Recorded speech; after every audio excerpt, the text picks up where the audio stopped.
שלום, שמי ניצנה בן נרסין, היום ה-16 לשמיני 11. אני מראיינת את זרח יוסף לייב אפשטיין, פה בעיר העתיקה. הצלם זה ירון ויינשטיין, המקליט זה אלי טרגון, והמפיקה זאת אלונה בס. תודה רבה. בבקשה. שלום. אז יוסף, אם אתה יכול בבקשה להתחיל ולספר לי את השם שלך, מתי נולדת ואיפה נולדת? שמי זרח יוסף לייב אפשטיין. אני נולדתי בעיר העתיקה, כאן, איפה שאנחנו נמצאים כרגע, ונולדתי בתוך בית החולים משגב לדך, שהוא בקרבת מקום. האם, באיזה שנה אתה נולדת?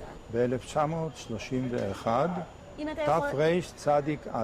אם אתה יכול להגיד אותו דבר במשפט שלם, אני נולדתי אני נולדתי בירושלים, בעיר העתיקה, בבית חולים משגב לדך, בשנת 1931, שזה תרצ"א, י"ח בסיוון. אתה משתמש בתאריכים העבריים. כשהיית ילד פה בעיר העתיקה, האם השתמשתם? באיזה תאריכים הייתם משתמשים? הכל בעברית, עבריים. רק זה? עבריים.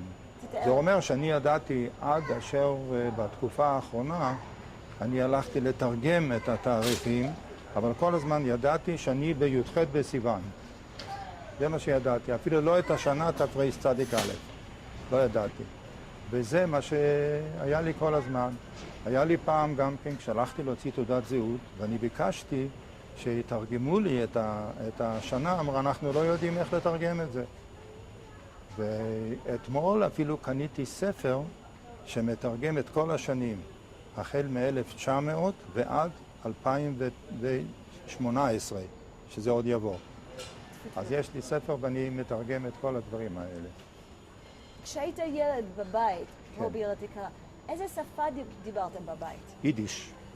שוב, אם אתה יכול להגיד במשפט, בבית אנחנו דיברנו? בבית אנחנו דיברנו רק יידיש. אבל עברית ידענו מהתנ"ך שלמדנו, מהתורה, וידענו גם להבין את התרגום של, תרגום אונקלוס, מה שנקרא תרגום אונקלוס של התורה שהיה. ובאיזה שפה אתה דיברת עם החברים שלך? גם כן ביידיש. עד גיל מסוים. ובגיל יותר מבוגר התחלנו לדבר בעברית הכל. כן. אני יודעת. כן, כן, ראיתי. אני פשוט חשבתי שבכלל להתחיל לזוז. אז קודם כל, אני יודעת שיותר מאוחר, כשאנחנו יושבים, אנחנו הולכים לשמוע את כל הסיפור של המשפחה שלך, איך הגעתם לפה.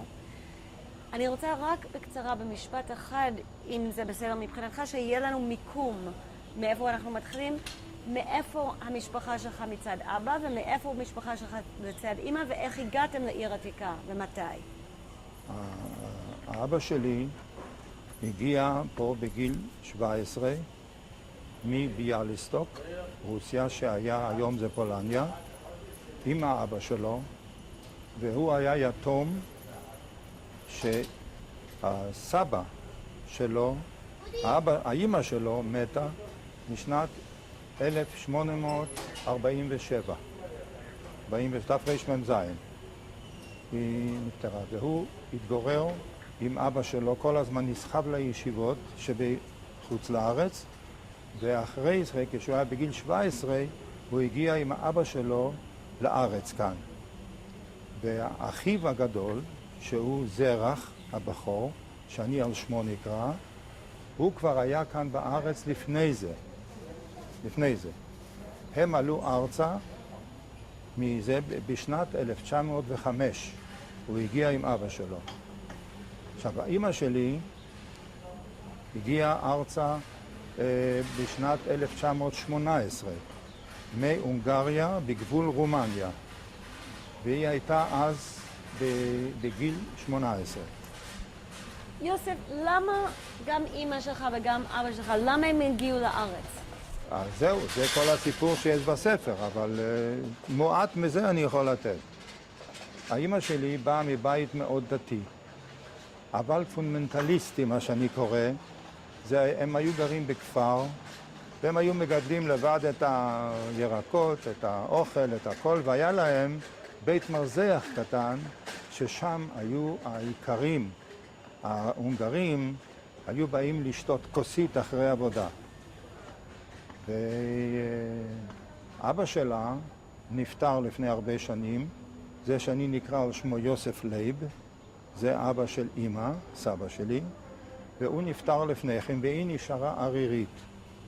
והאחיות והאחים שלה, של אמא, הדודים שלי, הם יצאו מהבית כבר, פחות או יותר, והלכו לעשות עבודות. האמא נשארה לבד עם האמא שלה, עם הסבתא, שקראו לה טובה. טויבה, קראו לה ביידיש טויבה. והיא דאגה היא רצתה מאוד לבוא לישראל, להיקבר בהר הזיתים. אז הם עשו עסקה, שהיא תיסע לארץ ישראל, היא דתית הרי. ראית את התמונה, עוד לא ראית את התמונה של אמא, היא דתית מאוד הייתה, והיא חיפשה להתחתן עם רב, רק רב. והרב הזה יבטיח לה שהוא יביא את האמא שלה לישראל, לירושלים, להיקבר בזמנו בהר הזיתים. זה לא יתקיים. זה לא יתקיים. למה? למה זה לא יתקיים? כי כל מיני סיבות היו של חיי המשפחה שהם לא הסתדרו מההתחלה, כי ההבדל ביניהם היה 15 שנה. והיא הייתה צעירה ויפה, והיא חשבה והיא באה ארצה, כשהיא באה ארצה, אז היא נכנסה לעבוד אצל הדוקטור אלכסנדר אליאש. היא עבדה שם וניהלה את הבית. ושם היא הכירה את אבא, את הרב, שהוא היה לו כסף, שהוא קיבל נדוניה מאשתו הראשונה שנפטרה. אני נולדתי מאמא שהיא אשתו השלישית של אבא. ביניהם היה עוד גירושין אחד, תקופה קצרה של 3 חודשים. יש לי גם את השם, אבל אני לא רוצה שמות בדברים האלה, כי המשפחה של אבא לא רוצים שידעו שהוא התגרש כרב גדול, הוא היה אחרי כן ראש אב בית דין, ולא רצו לפרסם את כל הדבר הזה. בהמשך אני אספר לך גם, ולא מצלמה, איך זה הגיע אליי ומי אמר לי.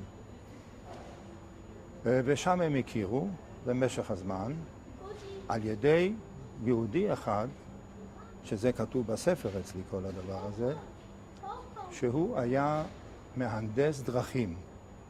מהנדס הדרכים הזה היה דתי קצת. והוא היה גם כן,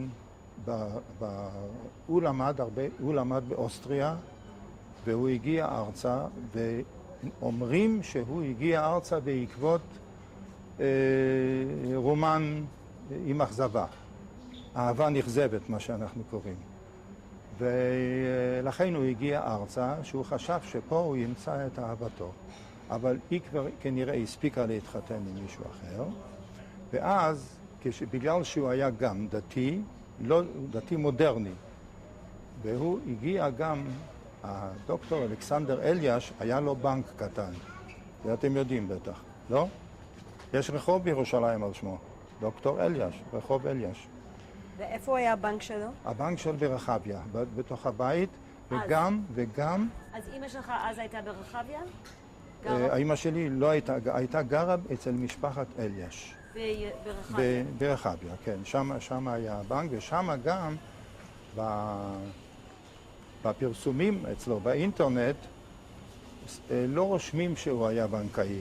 הורידו את הדבר הזה של בנקאות, מספרים רק שהוא היה עסקן ציבורי מטעם מטעם הוועד הלאומי שהוא היה אצלו, היו מתרכזים גדולי האומה שהיה אז, כן? כמו שזר ובן גוריון וכל האנשים הגדולים שהם הקימו את המדינה אחר כך והיו נשיאים, הם אלה שהיו מתאספים שם, וכולל ערבים. כולל ערבים. ואיך אתה יודע שהוא היה בנקאי? שהוא היה? בנקאי. איך אני יודע? כי היה לו משרד ברחוב בן יהודה, מספר 2.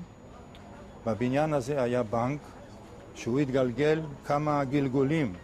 בהתחלה זה היה בנק של אליאש, אחרי כן זה הפך להיות בנק של פויכטוונגר, ואחרי כן זה הפך להיות בנק של צפון אמריקה. ואחרי זה, אחרי צפון אמריקה, הייתה שם פשיטת רגל, עם מאסר, עם רמאות, עם כל הדברים האלה, והבנק הזה נסגר טוטל. ובנק ישראל לקח אותו אחרי פשיטת הרגל בשביל לשלם את החובות לחייבים. כל זה היה באיזה שנה? כל זה היה בשנת, זאת אומרת, ההתחלה הייתה ב-1918, כשהגיעה ארצה והיא עבדה אצלו בבית. קודם כל, מה אמא עשתה אצלו בבית? מה הייתה היא ניהלה את משק הבית. היא הייתה מומחית לזה. Oh, I also did. I thought you moved. I'm so sorry. I thought you moved, so I was like, oh, okay. Sorry. Okay. שאלה אחרונה פה, למה סבתא, sorry, thank you for telling me, למה סבתא רצתה להיקבר בהר הזיתים? כי היא הייתה אישה דתית מאוד, ויהודי הגולה תמיד שאפו להגיע לירושלים להיקבר בהר הזיתים, כי זה המקום הכי קדוש והכי עתיק, שכבר אלפי שנים שהבית הקברות הזה קיים. ולכן הייתה שאיפה של כל אנשי חו"ל, הדתיים, זה היה הדבר הכי גדול אצלהם, להגיע למות בירושלים בהר הזיתים. זאת הייתה המטרה. ולמה אבא ומשפחה שלו באו לארץ? מה? למה אבא ומשפחתו באו לארץ? אבא ומשפחתו, זו הייתה משפחת רבנים גדולה מאוד, שהם, המקור שלהם הוא מתלמידי הגאון מווילנה, שהוא כבר מת לפני 250 שנה, זה בטח שמעתם, כן? לא שמעתם על הגאון מווילנה? לא, מה? הוא היה מייסד את המתנגדים, מה שנקרא, לא החסידים, אלא המתנגדים. שזה מה? שזה אומר שיש להם תפילה כדוגמה. הם לא רוקדים בשעת התפילה כמו הברסלבר, הם לא אומרים בקדיש, הם לא אומרים ויצמח פורקני וקרי משיחי, כי זה אסור, אצל המתנגדים לא אומרים את הדבר הזה. ולכן הבית כנסת של אבא, אסור היה להגיד את זה, מי שהלך להיות החזן ולהתפלל ליד התיבה, אסור היה לו להזכיר את הדבר הזה. והיה בספר, מופיע שהיה ריב גדול בין יהודי אחד, ששמו רב לייזר פרידמן, שהוא הגיע עם הרכבת קסטנר, אם שמעתם, בזמן המלחמה בשנת 43-4, והוא הגיע ארצה, והוא ניהל בחול, היה לו חסידים, אתה יודעת, החסידים זה עם הקוויטלח, ועם הכסף, ועם הברכות, ועם כל הדברים האלה, מה שאצל המתנגדים, זה לא קיים. אין אצלהם רבים, יש רבנים שמתעמקים בתורה, מתעמקים בפלפול, מתעמקים בכל הדברים האלה הטובים, שהוא עמקות בתורה וידע, ולא שינון כמו שאחרים עושים, אצל הספרדים עושים שינון, הולכים ברחוב ומשננים מילה במילה, וזה מה שהם יודעים. אין פלפולים ואין זה. לכן, אני גם מערבב ואומר שלכן אנשי ש"ס הלכו ללמוד בישיבה בבני ברק אצל הרב כהנמן, שזה נקרא ישיבת, לא, לקחתי כבר את השם הזה. הישיבה הידועה שהם הלכו ללמוד שם, כולל הרב דרי וכל אלה. יוסף, בואו נמשיך את השיחה בהליכה. תתאר לנו איפה אתה רוצה לקחת אותנו עכשיו. אני רוצה עכשיו ללכת אמרת שם איפשהו. שם איפשהו? אמרת לי שהיה שם מקום שעוד לא היית. כן, פה נדמה לי יש רחוב המידן. אז נלך לכיוון ההוא, כן?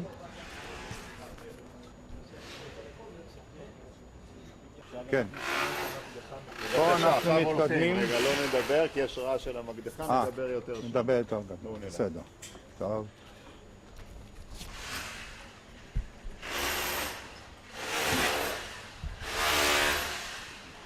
אבל אי אפשר להמחיש לכם, אם אני לא אדבר, אל תדבר. טוב.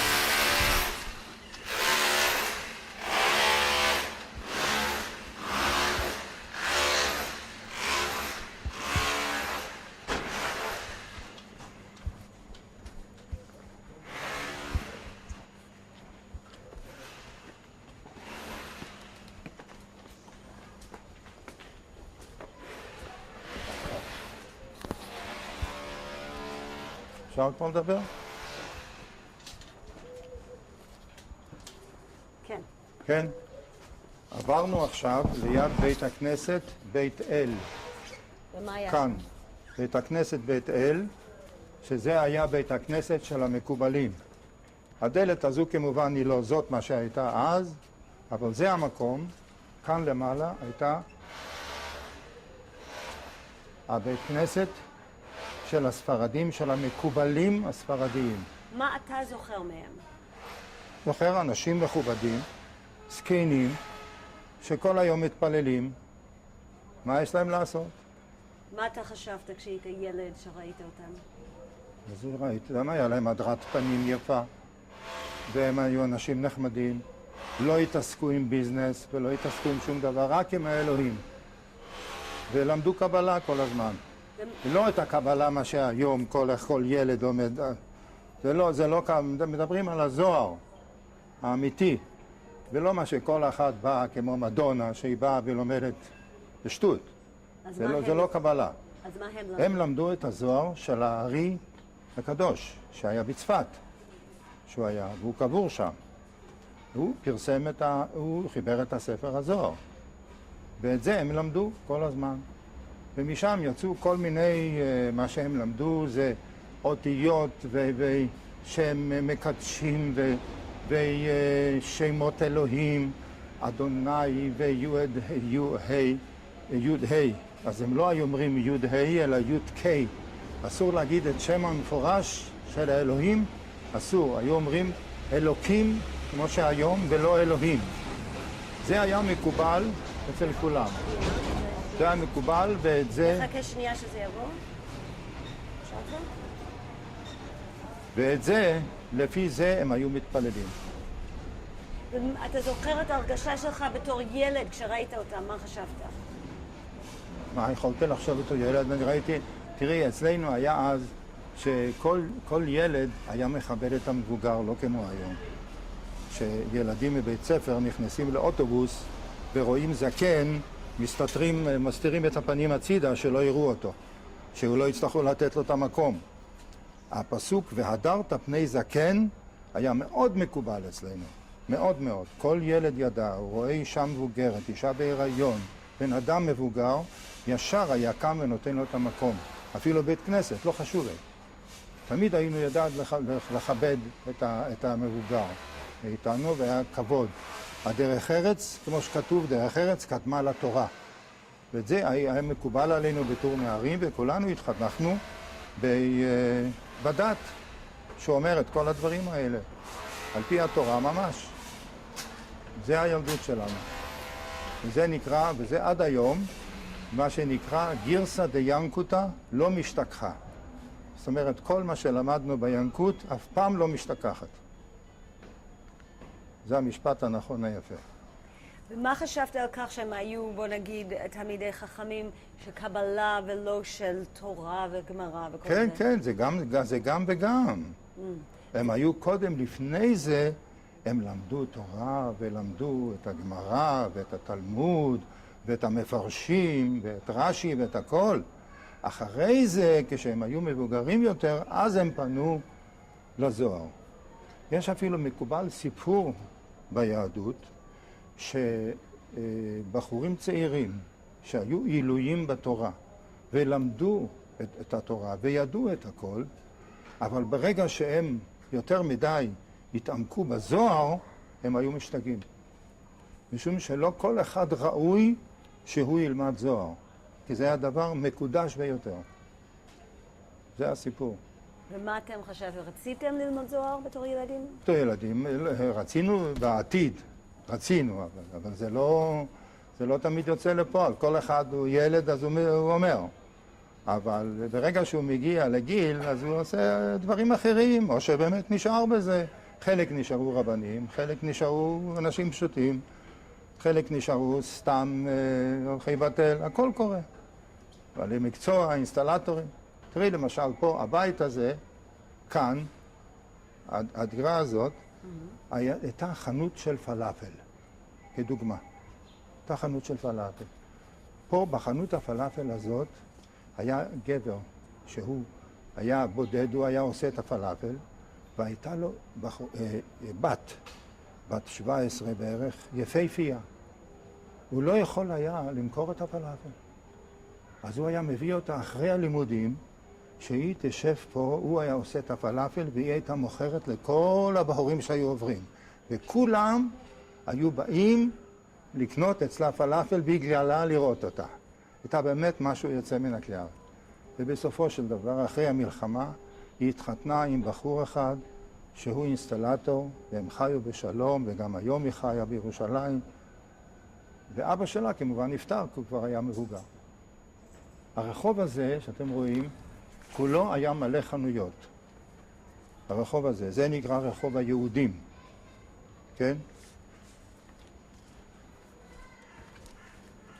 מפה והלאה, מה? כל הרחוב, כל האורך. שם בפנים, איפה שהכוך הזה שאתם רואים, הכוך הזה, הוא היה בית הקפה הידוע של יעקב אלשיך. יעקב אלשיך. אתה ישבת שם? לא, אנחנו ילדים דתיים לא היינו יושבים שם. שם יושבים הסוחרים, שם בזמנו, זה היה הרי, מה שאני יודע, בתקופה שלי, שהיה תקופה של מלחמות האצ"ל עם הבריטים והלח"י, אז היו באים שם אנשי משטרה. הייתה משטרה פה, במקום הזה, איפה שהמסגד, היה פה משטרה עם הקצין סילבר, שאני עוד זוכר אותו. והוא היה מפקח פה על העיר העתיקה. היו לה כמה שוטרים והם היו מפקחים על מה זה אומר מפקח? מה הם היו עושים? שוטר, כל מה ששוטר צריך לעשות. אם יש ריב שכנים, אם יש בעיות של יריות, הרי היו לנו הרבה בעיות בזמנו. היה לנו בשנת 1927, היו פוגרומים פה עם הערבים. בתרפ"ט 29 היה לנו פוגרומים. ב-36 היה פוגרומים.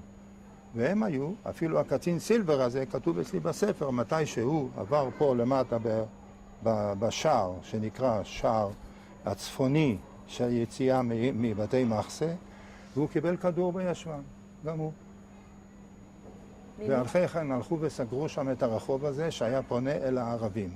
סגרו בביטון, כמו שסגרו בזמנו, אחרי כן, אחרי מלחמה, סגרו כמה רחובות עם ביטון, כמו על יד נוטרדם, שסגרו רחוב, על יד שער יפו סגרו רחוב עם בטון גבוה. אחרי המלחמה של 6 הימים, פתחו את הכבישים האלה, הדרכים האלה. אתה אמרת שהיו פוגרומים. כן. בכל מיני שנים. יש אחד שאתה זוכר? שאני זוכר, בתור ילד, אני זוכר רק את הפוגרומים, אחרי לא יכולתי לזכור את שנת 31, מה שהיה ב-29. ברור. אני עוד לא נולדתי, אז רק נולדתי, מה שנקרא. ואחרי כן מה שהיה, כן, אבל הפוגרומים התרחשו גם בחברון ובמושבות בחוץ, במוצא למשל. שם רצחו את ההורים של רב אלוף מקלב, שהוא היה הרמטכ"ל השלישי של מדינת ישראל. רצחו את ההורים שלו שם למטה במוצא התחתית, בכביש שנוסעים איפה הקסטל, שם. אז היו כל מיני פוגרומים, היו פוגרומים בחברון. אחרי כן היהודים יצאו מפה. אני רציתי לחזור שנייה לחנות הזאת. כן. מי היה קונה פלאפלים? כל הילדים, מה זאת אומרת מי? כל הילדים מה? כל הילדים פה מהישיבות, מי שהיה פה ברחוב, ילדים, כולם היו קונים פיתה פלאפל, זה היה דבר מקובל, כמו שהיום. כמו שהיום. במחנה יהודה יש חנויות פלאפל? אכלתם שם? לא? את לא. הרבה זמן לא. יש חנויות פלאפל, שאנשים אוהבים לאכול את הפלאפל, זה אפילו התפרסם בעולם, ובעולם הקימו חנויות כאלה בכלל. ישראלים ירדו לחוץ לארץ, והם הקימו שם את החנויות פלאפל, ויהודים יודעים, כולם, אמריקאים בימינו, אנחנו רוצים פלאפל, אומרים. אנחנו רוצים לאכול פלאפל. והמשפחה הזאת הייתה משפחה דתית גם? משפחה לא דתית, ספרדי, מסורתי, היה הולך עם כיפה. לא היה אחד שלא היה הולך עם כיפה פה. כולם היו, הספרדים היו מסורתיים, האשכנזים היו חרדים קיצוניים ברובם. היו חלק מהם שלא. ואתם? אנחנו היינו חרדים מאוד, אבל גם כן מודרני. לא הלכנו עם פאות עד פה, אלא רק פאות קטנות. ומי שרצה לשפר את עצמו כלפי, אז הוא היה לוקח את הפאות, שם על זה מים עם סבון, וזה היה מתייבש, והוא מגלגל את זה כלפי מעלה. אז זה היה הופך להיות כמין ריש הפוכה. וזה היה נראה שאין לו פאות כמעט, שהוא רצה להיות מודרני. ואז הוא היה לו חובש כובע שחור, והוא לא רצה שזה ייראה כמו אצל הדתיים שנראים כובע שחור עם הדש, עם התותרת כלפי מעלה, אלא מורידים את זה למטה, שמים את הכובע קצת בצד, ואתה נראה מודרני. לוקחים גם סיגריה בפה, ועושים בתור ילד בן 11-12, ככה הילדים היו משחקים ועושים, העיקר התחילו בישיבה. אתה לומד גמרא, אתה לא יכול בלי סיגריה. היום זה אסור, אבל פעם, כל הילדים בגיל 11, גם אני זוכר שאני התחלתי לעשן בגיל 11. אבל הפסקתי בגיל 30, קיבלתי טראומה, והרופא אמר לי, אם אתה לא רוצה למות מהתקף לב, תפסיק מיד, והפסקתי מיד. ומאז? יש לי אופי חזק, מאז שום דבר. לא לוקח סיגריה, אפילו לא סובל ניקוטין, את הריח לא סובל. הרבנים היו יודעים שאתם מעשנים? כן, הם היו יודעים, זה היה מקובל. אם אתה יכול להגיד במשפט שלם, הרבנים היו... הרבנים היו מודעים לזה שהתלמידים מעשנים, אבל לא בנוכחותם, אלא לצאת החוצה, לצאת באיזה סמטה בצד, להתחבא, בכדי שלא יגידו שהם מרשים את זה בתור ציווי, שזה מקובל. ובתור ילד, אתה רצית להיות מודרני? בתור ילד אני התנהגתי כמודרני, כן, כי אני לא אהבתי את כל הדברים האלה. למה? אני מאוד מתנגד לדברים האלה. יש לנו סיפור בספר שלי, שאני כותב על הרדיפה של החרדים, שרדפו פה בת אחת, שהיא הייתה ב-ATS. היא הייתה ממשפחת צלניקר, נדמה לי שאתם צילמתם, מישהו מצלניקר. את מי? את צביקה? ואחותו הכי גדולה, הוא הרי הבן זקונים, צביקה. ואחותו הכי גדולה, בלה, הייתה חיילת ב-ATS. מה זה ATS? ATS זה היה נהגות בצבא הבריטי בזמן מלחמת העולם. הם היו בדרך כלל באפריקה, והם היו נוהגות במשאיות מספקות אספקת מזון. לא לוחמות, אספקת מזון. והיה מקרה שאחותו פגשה בקצין בריטי יהודי, והיא התאהבה בו. וכשהיא חזרה, אני לא רוצה לספר את כל הסיפור, כן? בגלל שאני לא קיבלתי רשות מהמשפחה, אבל היה סיפור שהוא יותר... אפשר למחוק את מה שאמרתי עכשיו? אפשר למחוק? אנחנו לא כל כך יכולים למחוק. לא יכולים למחוק. אז אני אזהר בדבריי. תזהר בדבריך. אחותו בקיצור, היא חזרה לבתי מחסה, אני אראה לכם את המקום פה תכף, והיא חזרה והיא הלכה כמו חיילות בריטיות עם מכנסיים. זה היה אסור שבת תלך עם מכנסיים? מה פתאום? היה אחד בשם רב בריזל, יהודי שהיה חרדי מאוד, נודני גדול, והוא היה לקח לעצמו תפקיד לרדוף אחרי כל הבנות, כמו היום במאה שערים, שכביכול זה פריצות, מה שהם קוראים, פריצס, כן, ביידיש, פריצס. והם, אסור להם לבוש מכנסיים, חולצה צריכה להיות ארוכה לפחות מעבר למרפק, החצאית צריכה להיות מתחת לברכיים, כל הדברים האלה, לא לפתוח פה כפתור שיראו מה שמראים היום, את כל האטליז שיש, מראים היום, זה לא כך. אז לכן הוא עשה עליה סיפור, והסיפור הזה כתוב בספר. מה הוא גרם לזה? הוא היה בא תמיד לאבא, והוא היה מקבל מה שנקרא אוכל קורצה. שמעת פעם את הביטוי הזה? שהוא מלשין. זה מקובל מתקופת התלמוד, היו קוראים לזה אחד שהוא מלשין בפני השלטונות הנוצריים על היהודים, היו אומרים שהוא אוכל קורצה. הוא אוכל מספר לשון הרע נגד היהודים. זה נקרא בלשון התלמוד אוכל קורצה. אז הוא היה איש כזה. אבא היה הרי הרב של העיר העתיקה. הוא היה ראש אב בית דין של העדה החרדית, קראו לו, והוא היה באמת איש מתמיד גדול מהמסנגדים, מה שסיפרתי קודם, והוא היה מקובל בכל העולם. הוא היה מקובל באמריקה. פסקי הדין שלו היו מדהימים. הוא היה איש חוקר, איש שיודע, איש שלמד. דבר כזה לא היה בנמצא, דבר כזה כמו שהוא היה. והוא היה בא תמיד לבלבל לו את הראש שהוא היה הרב של הבית כנסת, שאיננו כבר, בעיר העתיקה כולה, ואת הבית דין צדק הוא ניהל יותר מאוחר במאה שערים. איפה שם? הייתה בית דין פה בעיר העתיקה? לא, לא היה בית דין פה בעיר העתיקה, לא. הכל היה במאה שערים, במחנה יהודה, בגאולה, כל השכונות האלה שהיום שם מתגוררים החסידים, כן. היה בית דין של הרב וכפוגל, והיה בית דין של הרב פרנק, והיה בית דין של החסידים, והיה בית דין של אבא, שהוא בית דין של הפרושים, זה נקרא. אז אנשים פחות או יותר מודרניים היו באים להתדיין דין תורה אצל אבא. מה זה פרושים? פרושים, אז דיברתי לך, המתנגדים, הפרושים מהחסידות. המתנגדים הגדולים של החסידות, לכן קוראים להם מתנגדים. ופרושים מהחסידות. הם לא משחקים את המשחק הזה של הטיש עם השיריים והקוגל וכל הדברים האלה, זה לא עיסוקיהם. עיסוקיהם זה אך ורק בתורה, בעמקות התורה, בפלפולי התורה, בהבנת הנקרא ובתרגום. הרי את יודעת, התורה יש לה 70 פנים, כך כתוב. ואז מתוך זה יש לנו כל כך הרבה ספרי פרשנויות על התורה. כן?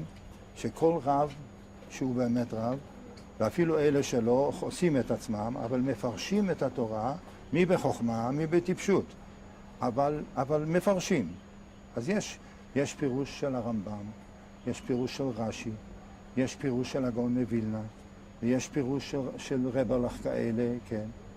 כל מיני. אז זה נותן את ההבנה של מה זה פרושים וחסידים למשל, בהבדל מהמתנגדים, הם היו אנשים שעוסקים אך ורק כביכול בצדקה ובספרי מוסר, לא בתורה, בעמקות התורה, אלא בספרי מוסר. זה אומר לתת צדקה, זה אומר להתפלל ברצינות כזאת, שאפילו כמו חסידי ברסלב שבאמצע התפילה הם רוקדים ושרים ונאנחים, אוי ריבונו של עולם, תעשה לי טוב שיהיה לי, תיתן לי שידור, הכל בתוך תפילה השקטה, מה שנקרא תפילת 18 השקטה. הם היו כאלה, אבל אז הם היו אמיתיים. בילדות הם היו אמיתיים, הם היו גם חלק מהם, הם מתפללים בבית כנסת שלנו. ואני ראיתי את כל זה, ואני גאיתי תקופה קצרה מאוד, בגלל, אם שמעתם, נדמה לי אמרתי לך, או לה, לאלונה, שישנו חבר טוב שלי, ששמו ליפל, שהוא לא רצה להתראיין, הבנתי. מתראיין. הוא כן מתראיין? טוב מאוד, טוב מאוד. יש לו הרבה מה לספר. הוא בחור חרוץ, פיקח, ואפילו הייתי אומר קצת אגוצנטרי כזה, הוא אוהב ככה שלטון בידו. והוא היה החבורה שלנו, חבורת הילדים. זה מה שאני הולך לספר, מה שכתוב. חבורת הילדים שאנחנו היינו, הייתי אני, היה ישראל ליפל, היה שכטר, מאיר שכטר, אחיה של זיר שראיינתם אותה, אז שראינו אותה, יעקב מאיר שכטר, אוקיי. והוא היום רבלה במאה שערים. אתה מדבר איתו עדיין? לא, אני לא ראיתי אותו, מאז המלחמה לא ראיתי אותו, לא. והיה נוח קופרמן שראיינתם אותו, נדמה לי, או שלא? לא ראיינתם אותו. והיה לנו עוד אחד, אני לא זוכר, אבל זה בטח כתוב שם, את מי. ואנחנו היינו חבורה, ואנחנו היינו משחקים יחד על המגרש הגדול, שתכף ניכנס לבתי מחסה במגרש הגדול, שהוא כבר שינה את צורתו, שינו אותו, כמו שכל דבר שינו פה, היהודים אוהבים לשנות. הם לא מסוגלים לשמור משהו. אז הנה, כל הדבר הזה היה דבר כל כך יפה. היו פה חנויות.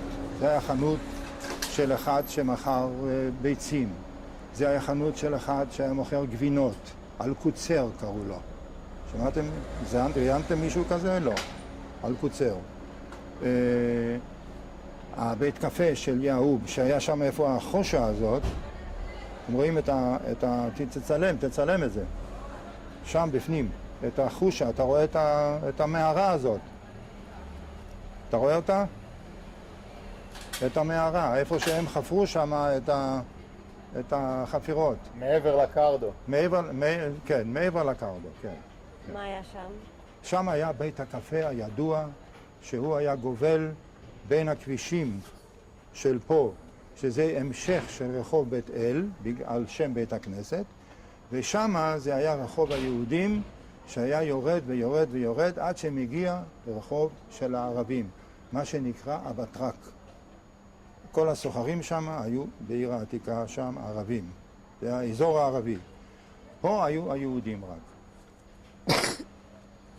רק יהודים גרו פה? רק יהודים גרו פה, כן, לא. יש פה סיפור, אבל זה לא למצלמה. לא למצלמה. פה, בדיוק פה, במקום הזה, היה פה חצר. את בית הכנסת לא ראו מפה אז. זה בתוך זה. טוב.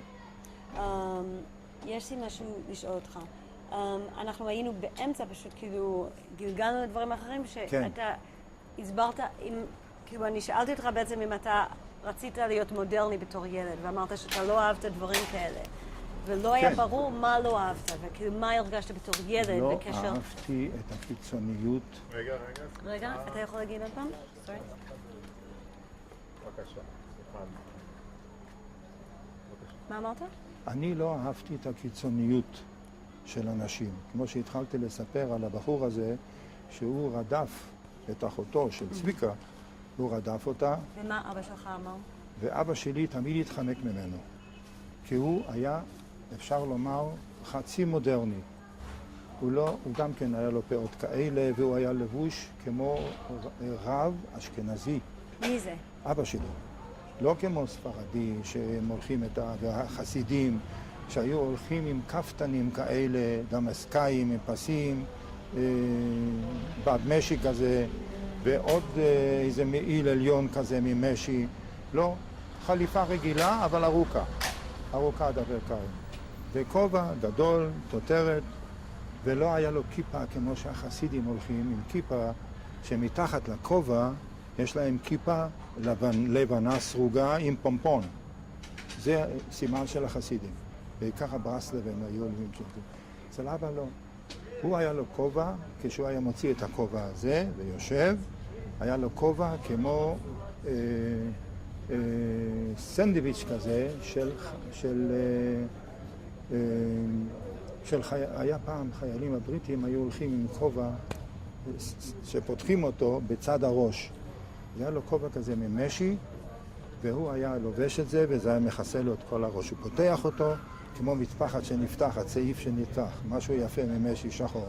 זה היה הלבוש של הרבנים האמיתיים, ולא של החסידים.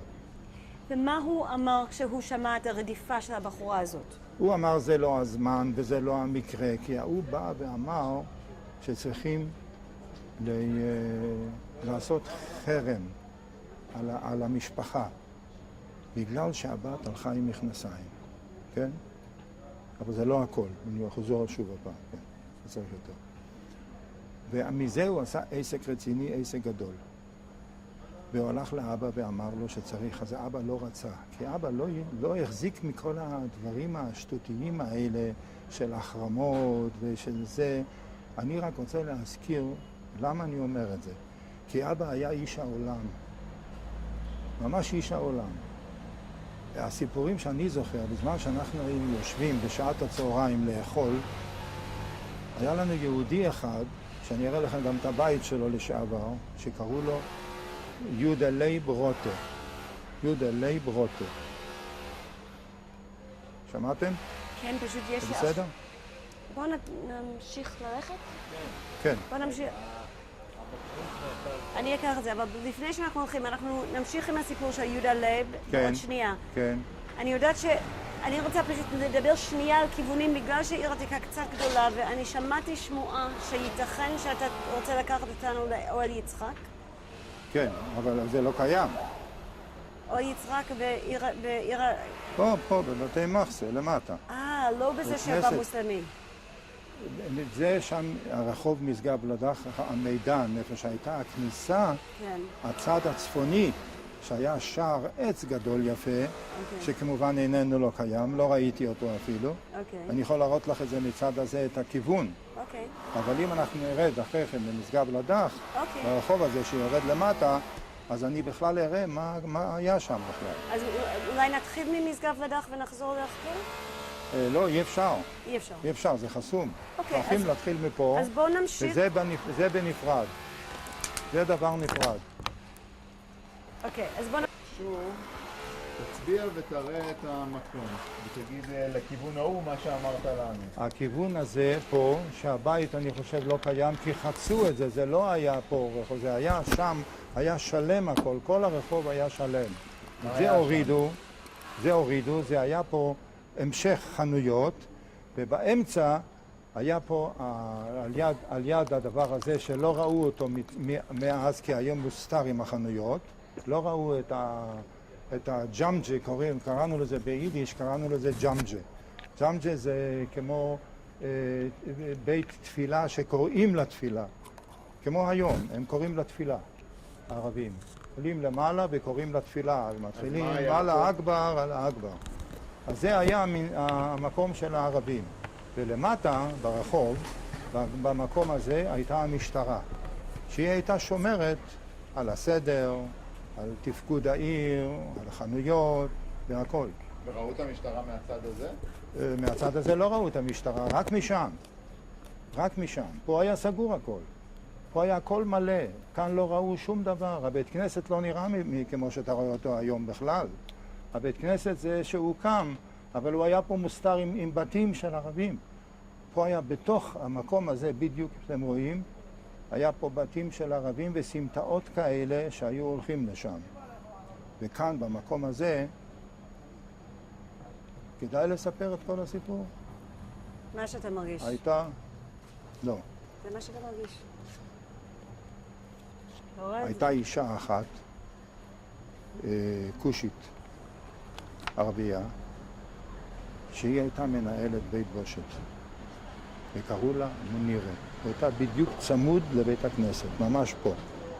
והאישה הזאת הייתה מחזיקה את המקום הזה, זה היה תקופת מלחמת העולם, והיא הייתה מחזיקה את זה בשביל החיילים האוסטרלים והדרום אפריקנים והבריטים שהם היו באים לחופשות בארץ מהמלחמה. אז הם היו הולכים אליה. זה היה המקום. זה כל הסיפור. איך אתה ידעת על זה?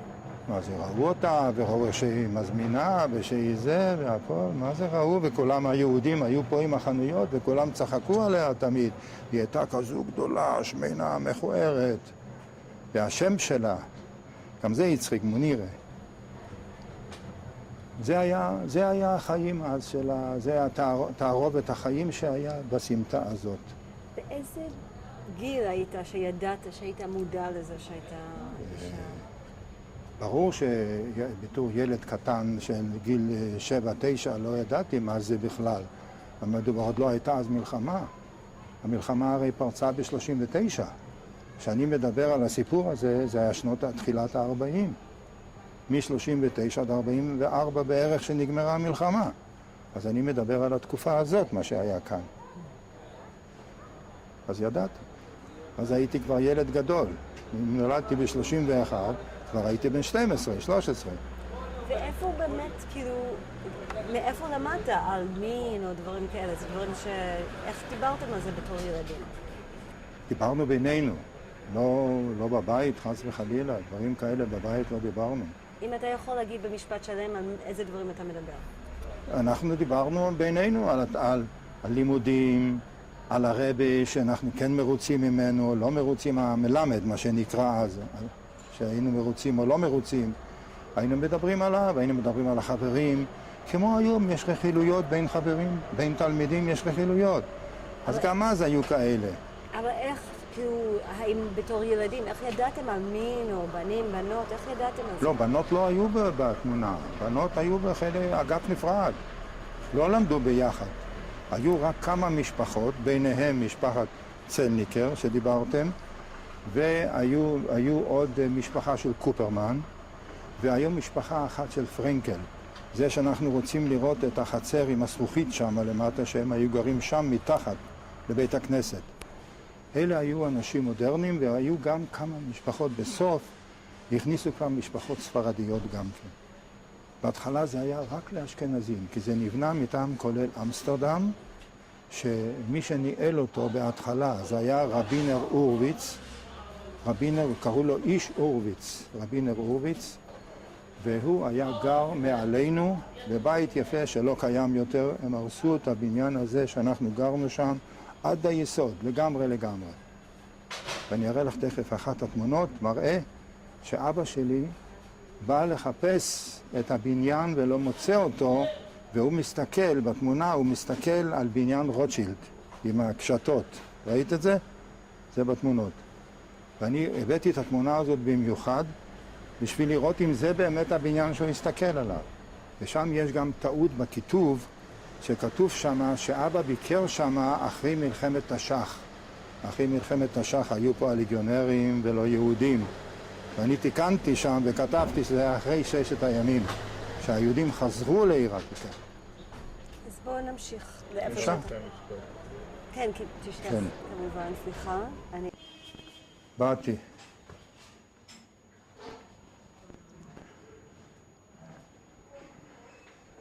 אנחנו עכשיו נכנסים לרחוב, בהמשך של רחוב בית אל. זה על שם בית הכנסת. וכאן אנחנו רואים מצד ימין, אנחנו רואים את הבית כנסת הרביעי. הבית כנסת הרביעי כאן, שהוא אחד מ4 בתי הכנסיות שהיה של הספרדים. היה בית כנסת סטמבולי, בית כנסת יוחנן בן זכאי, בית כנסת של אליהו הנביא, ואת הרביעי אני לא זוכר. אפילו בספר לא זכרתי לכתוב אותו. בתור ילד היית נכנס בוודאי, בטח. מה היית עושה פה? הייתי בא לבקר את זה, הייתי מביא תיירים. אני בכלל, בתור ילד, אני עסקתי עם תיירות. באמת? כן. מה עשית? כן, בטח. הייתי מדריך את החיילים האנגלים, האפריקנים, האוסטרלים. הם היו אנשים מאוד נדיבים. תמיד הם היו נותנים כסף כמו שצריך. והיו נותנים לנו סיגריות. 555, 333, נלסון, פליירס, כל הסיגריות הטובות, מה שלא יכלו סתם ככה להשיג ילד, אז לי היה תמיד סיגריות כאלה, וגם כסף. אז באיזה גיל כל זה היה קורה? זה היה קורה עוד לפני הבר מצווה שלי, כן? הייתי עומד בדרך לכותל, מתחת לבית הכנסת, כי גם שם אבא היה שולח אותי הרבה פעמים עם קבלות של בית הכנסת, שאני אתרום את האנשים שעוברים שם. אז בזמנו לא היה מה שיש היום, כביש. היה בהתחלה, היה עפר לבד, בלבד. אחרי כן הבריטים ראו שקשה מאוד לאנשים להגיע לכותל, אז הם בנו מדרגות. אחרי המלחמה, שהם כבשו את העיר העתיקה, הם עשו את זה כביש, והם פתחו עוד שער בחומה למטה, על יד שער האשפות. מי זה הם? הלגיונרים, הירדנים. פתחו עוד חלון שם, עוד דלת אחת, ליד, איזה מרחק של 100 מטר, שלמטה, איפה שיורדים לכותל, מצד הזה, לא מצד השוק, אלא מצד הזה, מצד המדרגות, מצד הכביש, שהיום. ובשביל שיוכלו לצאת עם המשאיות מהעיר העתיקה, מאיפה שרחוב יפו, שער יפו, ולהיכנס פנימה ולהסתובב ולצאת דרך הר ציון. אבל הר ציון היה כבר אז שטח הפקר, אז הם לא יכלו ללכת. אז הם יכלו לנסוע לדרך ים המלח, גת שמנים, העיר העתיקה עצמה, שגם שם היה אזור בין העיר העתיקה לבין העיר החדשה, כמו אזור מוסררה, מה שנקרא. אזור מוסררה היה שטח גבול. היו גרים יהודים, וזה היה בהמשך היה שטח הפקר. ומעבר לזה, איפה שהיום בית משפט העליון, זה היה ערבים. זה מה שהיה. אז רגע, אבל אתה התחלת לספר לנו על הדרכת התיירים. הדרכת התיירים, כן. אני הייתי הולך לשם למטה, וזה היה בתקופה של מלחמת העולם, שהיו באים הרבה מאוד, גם יהודים, אבל היו גם יהודים אזרחיים שהיו באים לבקר. ולא ידעו מימינם ומשמאלם איפה הולכים ומה עושים, וזו הייתה דרך ארוכה. אז אני הייתי לוקח אותם לכותל, מראה להם את ה-Wailing Wall, מקום שבוכים שם, כן? מה שאז קראו לזה, היום כבר לא קוראים לזה Wailing Wall. והייתי לוקח אותם לקבר בהר ציון, לקבר דוד המלך, שאבא שלי בתור מתנגד אמר שאין דבר כזה. דוד המלך לא קבור שם בכלל, זה קבר של שייך, ואסור ללכת להתפלל שם בכלל. זה מה שהיה. על כל הדברים האלה, זה ההבדל בין המתנגדים הפרושים לבין החסידים, שהם רצים על הקברים היום, כמו היום. והיית מספר להם מה שאבא שלך היה אומר? לא, מה הקשר? הייתי מראה להם רק את המקומות הקדושים. לא אמרתי להם, כי אז אני גומר להם את האמונה, זה אני לא הייתי עושה. הייתי מראה להם, זה קבר דוד, כך אומרים. הייתי מראה להם, הייתי מגיע איתם, הייתי לוקח אותם בזמנו לבית כנסת החורבה, כן? שהיא הייתה במתכונת זו, מה שקיים עכשיו, הייתה בדיוק מילימטר על מילימטר בפנים ובחוץ, אותו הדבר. וזאת הייתה אטרקציה. והייתי לוקח אותם לשם לראות את הבית כנסת. הבית כנסת הזה היה שמור בתחת ידו של אחד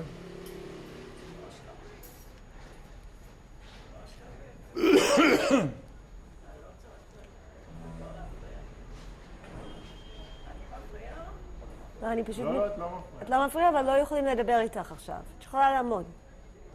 כן. את יכולה לעבור, לעמוד, מה שאת רוצה. שמעתי. את יכולה לעבור, זה לא מפריע. אני רוצה לשאול מה הוא רוצה לדבר. מה אני מספר? על הילדות שלי בעיר העתיקה. אני יליד עיר עתיקה. ואני מספר על הילדות. את גם? אני לא יליד העיר העתיקה. אבל? הייתי במלחמת השחרור פה. מה? הייתי במלחמת השחרור פה, גם מקום הזה. כן? אבל לא יליד, אני לא ילדתי, נולדתי פה. לא נולדת פה. לא נולדתי פה, אני נלחמתי פה. בתור מה? בתור מה היית פה? הייתי...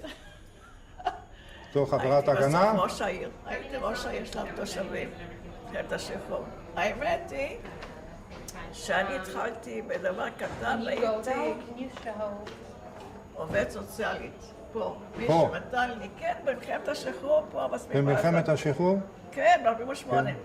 כן. אבל אחרי זה, האחות הזאת לא רצה להישאר בעיר העתיקה, ונתנה לי לעשות חופש. אז מה החופש?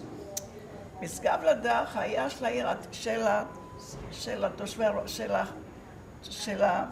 של החיילים. כן. ושם אני התברר לי שהזקנות האלה שניהלו את את החולים. בית תבשיל ברחוב משגב לדך, הם גנבו את האוכל. כי היו, תראה מה שקרה, היה, השיירות באו יום שני, רביעי ושישי. פתאום גיליתי שהזקנות גנבו את האוכל. אז מה עשיתי? היה לי מזל כזה, שעובדת סוציאלית לא תשאר בעיר העתיקה יותר, נתנה לי את הזכות של הפתקה. ואז מה עשיתי? חיפשתי בנות שהיו במעצר פה, בכלל היה הסגר בעיר העתיקה, החלפתי את כל הצוות של המטבח ונכנסתי בחורות צעירות. לאט לאט הייתי ראש העיר, כמעט ראש העיר. מה זאת אומרת ראש העיר? היה למשל לעשות בדיקות, את יודעת מה זה בדיקות? כן. של כל בדיקות מיני דם? זריקות. אני ניהלתי את זה, אבל אני ביקשתי מהתושבים שיבואו ויעשו את הדבר הזה. אז למעשה לאט לאט כל דבר יפעל ברשותי. ואז הייתי כמעט, מה שאני אמרתי, עשיתי. עכשיו, גם קבע את של זוכרת את הבנות? את זוכרת את הבנות של ויינגרטן? תראי, את הבנות של ויינגרטן, את זוכרת? אז אני אגיד לך, אתה שייך לוויינגרטן? לא, אני לא שייך אז לוויינגרטן. אני אגיד לך שיש שם דברים איומים. איומים. הבנות האלה היו למעלה לגג. עם מי עסקה? הם עסקו עם הבריטים. אני אומרת כל האמת עכשיו, אסור להגיד את זה, אנשים הסתירו את זה. את ידעת אברהם אלפרין, שהוא היה גיבור חיל, הם מסרו אותו, ואז הוא ברח מפה. אז אברהם אלפרין, הוא היה ראש העיר פה. ויש הרבה דברים שלא מדברים על זה בכל רב. מה אני אגיד לך? היא מכירה אותי, מה שאני אומרת זה אמת לאמיתה. אני לא מפריזה בשום דבר. אבל במקרה עברתי פה, אני עושה טיול מכיוון שאני קשורה לעיר עתיקה. אנחנו צריכים... כן, אנחנו הולכים כבר. אנחנו לא, אני הולכת עכשיו לטיול. אז תודה רבה. אני הולכת לטיול עכשיו, שלי פרטי. במקרה ראיתי אתכם, אני לא ידעתי. עכשיו אנחנו ממשיכים. אני גמרתי, כן. רק תגידי לי מאיזה משפחה אתם. אני משפחת מתרגן, מספרד, תרגונה. טרגן? כן, תרגן. יש לי אח שלמה. יש לך אח? עורך דין. כן. שלמה תרגן. שלמה טרגן הוא שכן שלי בבית. את היית אחות? אני אחותו. את היית אחות במשגב לדח. לא היית אחות, היית אחות? אני לא הייתי אחות, אני לא אחות מקצועי, אני מורה. אני לימדתי, אבל אחי שלמה, הוא עורך דין, אני אחותו. כן, אז זהו. כן, עכשיו מתברר לי הקשר, כן. בסדר. כן, בסדר. כן. את מוסקוביץ', זו תוכנית של מוסקוביץ', זה דבר טוב, מה שעושה מוסקוביץ' זה בחר מצוין. כן. דבר חשוב, לעשות את העבודה הזאת. כן. וכאן זה היה בית אל, זה היה משהו. כן, אבל אנחנו עכשיו עם יוסף, כן, תודה. כן. תודה. תודה רבה, תודה.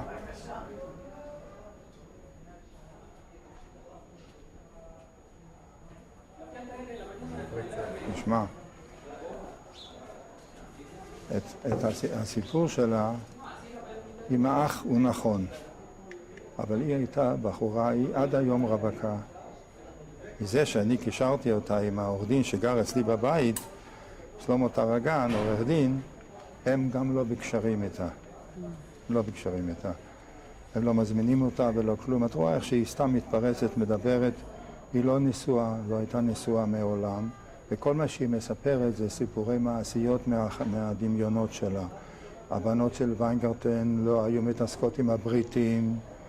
הם היו מארחים אותם בבית שלהם יחד עם האבא, כי להם היה קשרים עם הבריטים בזמנו עוד לפני המצור שהיה.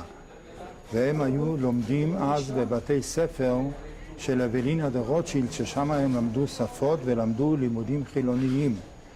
והבת אחת בשם משה, היא הייתה אחות מוסמכת, ואחותה יהודית גם כן הייתה עוזרת לה בבית חולים משגב לדח, בזמן המלחמה. אבל אם לפני כן היה להם מרפאה, מאיפה שאנחנו נכנסנו, אנחנו לא נכנסנו מהחנייה ישר, איפה שנכנסים לרחוב היהודים למטה, אז שם יש בית קטן, אולי בחזרה אני אראה לכם אותו, שינו אותו קצת, אבל הבית הזה היה מרפאה של האחיות האלה שהם היו נותנים עזרה למי שנפצע, למי שנתקל, למי שצריך כדור, למי שזה היו נותנים עזרה.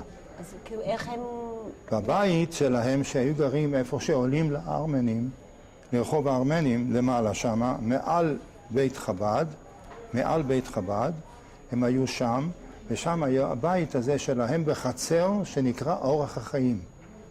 ושם היה הבית שלהם, ועד היום יש שם מוזיאום כזה קטן, זה הייתה גם ישיבה אורח חיים, ואני אספר לכם גם על זה, על הישיבה שהייתה, וגם על משפחת ויינגרטן, שהוא היה המוכתר, כך קראו לזה אז מוכתר, כאילו כמו אצל הערבים.